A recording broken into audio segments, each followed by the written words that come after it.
The grid goes down, and within 3 days, water treatment plants stop pumping. Within a week, fuel stations can't operate their pumps, and grocery store supply chains collapse completely. Within a month, hospitals running on backup generators exhaust their diesel, and millions of people who depend on electrically powered medical equipment begin to die. Every fragile, interconnected system that holds modern civilization together traces its survival back to one thing: alternating current flowing through a wire. The entire electrical civilization rests on a discovery made by a man named Michael Faraday in 1831. Faraday was a self-taught English scientist, the son of a blacksmith, who could barely afford candles as a boy. He took a simple copper coil, pushed a bar magnet through it, and watched a needle on a galvanometer twitch. That twitch was a current. Electrons physically shoved through a conductor by nothing but a moving magnetic field. He called it electromagnetic induction, and it is the single most consequential experiment in the history of human technology. The physics is elegant. A changing magnetic field exerts a force on charged particles in a nearby conductor, and that force makes them move. Moving electrons or electricity. It requires no chemicals, no combustion, no friction, just motion and magnetism. Two of the most abundant forces available to a civilization starting from scratch. A primitive generator captures this principle in its simplest form: a coil of copper wire wound around an iron core, rotating inside the field of a permanent magnet. As the coil spins, each half-turn reverses the direction of the magnetic force on the electrons, which is why the output is called alternating current.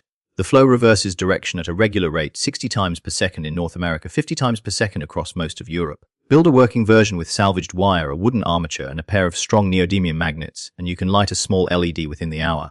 It flickers. It's inefficient, and the output is barely measurable, but the principle is running, alive and scalable. Scaling it is the next problem, and the solution is mechanical energy. A human turning a crank can sustain about 75 watts of mechanical output, which is enough to charge a phone but not enough to power a refrigerator compressor, let alone a neighborhood. You need a continuous, powerful mechanical driver, and here the engineering of past centuries offers a clear answer. Flowing water is the oldest large-scale mechanical engine on Earth. The ancient Romans used waterwheel mills to grind grain across the empire, some achieving outputs equivalent to tens of horsepower. A simple undershot wheel dropped into a fast-moving stream, connected by a shaft to a rotating generator coil, can produce several hundred watts continuously with no fuel cost whatsoever. A more powerful overshot wheel, where water falls from above onto paddles, multiplies that output dramatically, exploiting gravitational potential energy rather than just flow velocity. When water isn't available, a steam turbine replicates the same logic: heat water, produce steam, direct that steam at angled blades on a rotating shaft, and you drive the generator. In 1882, Thomas Edison opened the Pearl Street Station in New York City, the world's first central power station, which used coal-fired steam engines to drive direct current generators and initially served just 59 customers within a radius of roughly 1 mile. A modern coal or natural gas plant is that same Pearl Street logic scaled up by a factor of about 1 million. A steam turbine spinning a generator the size of a building, producing output measured in hundreds of megawatts. The mechanical principle has not changed in 140 years, but producing power is only half the problem.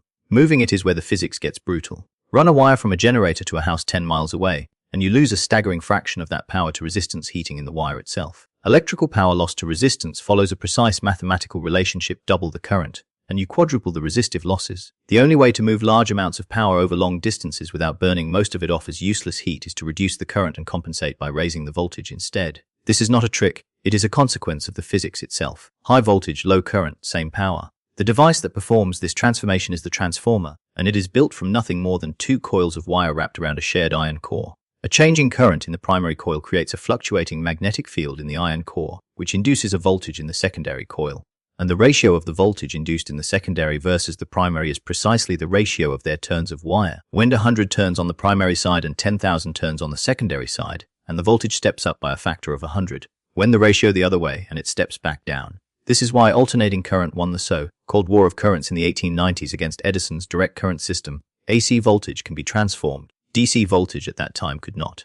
Nikola Tesla and George Westinghouse demonstrated at the 1893 World's Columbian Exposition in Chicago that AC power could be transmitted efficiently over long distances, and that demonstration permanently settled the debate. The transmission lines that now cross continents operate at voltages between 115,000 and 765,000 volts. High enough that the current is kept small, the resistive losses are manageable, and power generated hundreds of miles away arrives at a substation with most of its energy intact. A substation is where the grid becomes a network rather than a single line.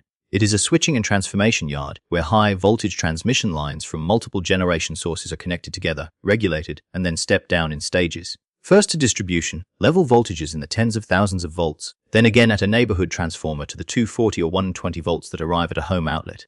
The substation is where redundancy is built in. If one transmission line fails, power can be rerouted from another source without the end user noticing. At full scale, the North American power grid, formerly called the Eastern Interconnection and the Western Interconnection, spans millions of miles of transmission and distribution lines, connects thousands of generating stations, and serves roughly 330 million people. It is one of the largest and most complex machines ever built by human beings, and its foundation is a copper coil and a moving magnet. The conceptual ladder is the same at every rung. Induction creates current, mechanical energy spins the generator, transformers multiply the voltage for travel, substations distribute and regulate the flow, and distribution lines deliver it to the point of use. The gap between Faraday's galvanometer needle twitching in a London laboratory in 1830, one in a city block blazing with electric light, is not a gap in physics. It is a gap in scale and engineering ambition.